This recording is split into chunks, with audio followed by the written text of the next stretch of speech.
지금 내란 우두머리 혐의에 대해서는 월요일인 4월 14일부터 이제 재판이 매주 월요일 시작이 될 겁니다. 예. 그리고 그 외에 그 본인을 체포하기 위해서 경찰들이 출동했을 때, 공수처와 경찰이 출동했을 때 그 부분을 경호처를 통해서 집행을 저지해라라고 했던 부분, 이 부분에 대해서는 특수 공무집행 방해 이런 혐의가 충분히 있을 수 있고요. 그리고 우리가 이제 많이 들어봤던 명태균 게이트라는 게 있습니다. 거기서 명태균 씨의 황금폰에서 김건희 여사와 윤석열 대통령의 육성이 나왔죠. 그 김영선이 좀 해줘라 라고 했던 그 육성, 그것은 이제 이 공천에 개입된 부분이고, 본인 선거와 관련해서 대통령 선거와 관련해 가지고 여론조사 부분이 있습니다. 이 부분 수사가 지금 빠르게 진행돼야 될 부분이고, 최혜병 순직 사건 사망 사건에 대해서 수사 외압 의혹의 정점에 누가 있었는가, 윤석열 대통령이 있었다라는 의혹이 있는데 이 부분에 대해서도 이제 수사가 들어가야 되겠죠. 그리고 또 한 가지, 공직선거법상 허위사실 유포가 있는데, 지난 22년 대선 당시에 윤석열 대통령께서 여러 말씀을 하셨는데 그중에서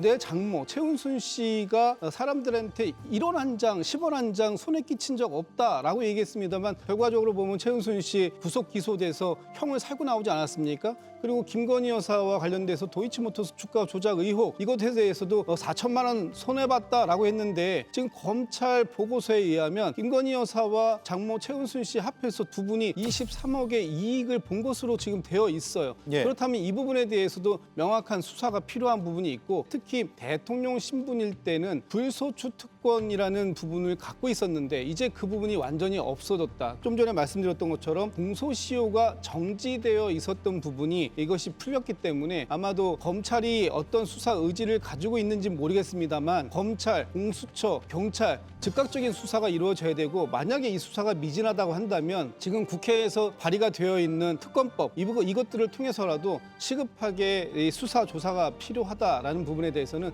아마 예. 지금 여러 가지 수사를 받으셔야 될 거다 이렇게 말씀드립니다. 예.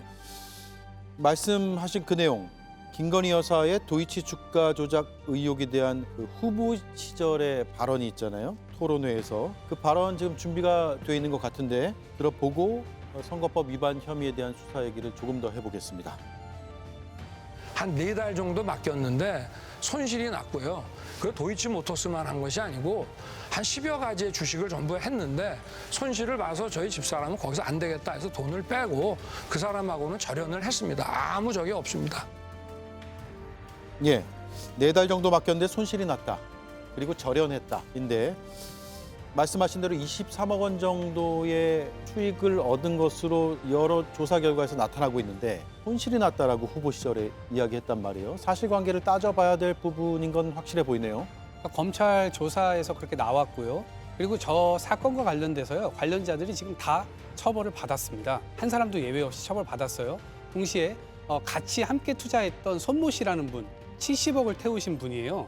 김건희 여사는 최은순 씨와 함께 40억 정도를 태웠는데 23억 원 정도의 이 수익을 받고요. 예. 손모 씨는 오히려 1억 1천만 원가량의 손해를 보신 분입니다. 그분도 처벌을 받았어요. 그러니까 법의 잣대가 똑같이 적용되지 않는다, 내로남불 아니냐, 이러한 비판을 굉장히 많이 받았습니다. 그럼에도 불구하고 권력자의 지위에 있었기 때문에 수사를 제대로 할 수가 없었습니다.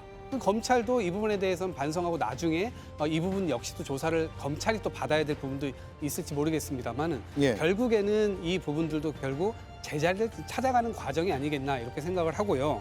또 한 가지는 지금 이재명 대표의 경우는 선거법과 관련돼서는 당시에 알았냐 몰랐냐, 압력을 받았냐 안 받았냐, 이렇게 상대적 개념을 가지고 그것도 대선에서 패배한 사람을 어거지로 기소해가지고 괴롭혔단 말이에요. 예. 그런데 선거에서 진 사람을 그렇게 괴롭힌 경우는 처음이기도 하거니와 결국엔 지금 무죄가 또 나오지 않았습니까? 그러면 똑같은 잣대로, 법의 잣대라고 하는 건 예외가 있어서는 안 되고 성역도 특혜도 있어서는 안 된다. 이것이 본인들이 다 했던 말이기 때문에 저는 그것이 그대로 적용이 되어야 된다라는 생각이 들고, 지금 이미 공소시효는 지금 4개월 정도 남아있는 것으로 알고 있기 때문에 검찰이 그것을 제대로 할 것이냐, 여기에 대해서는 의문이 있습니다. 그렇기 때문에 결국 중립적 지위에서 제대로 된 수사를 할 수 있는 특검법, 이런 것들이 통과돼서 제대로 된 정의구현이 필요하다라고 생각합니다.